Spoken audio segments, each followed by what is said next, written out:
Hi friends, today we're taking a look at this endoscope. So let's open it up, show you guys what you get. Okay, so this is it. You got your little manual, and wow. So as you can see, they give you plenty of camera length. I mean plenty.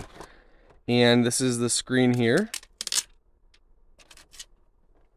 On the side here, you got your TF card slot, your light setting and on and off. So we go ahead and turn it to the on position.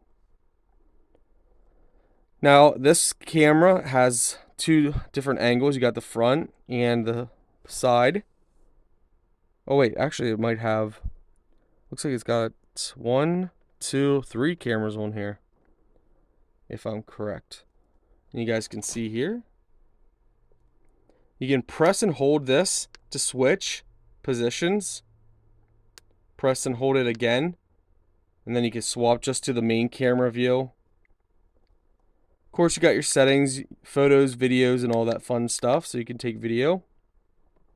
Let's go ahead and show you guys that.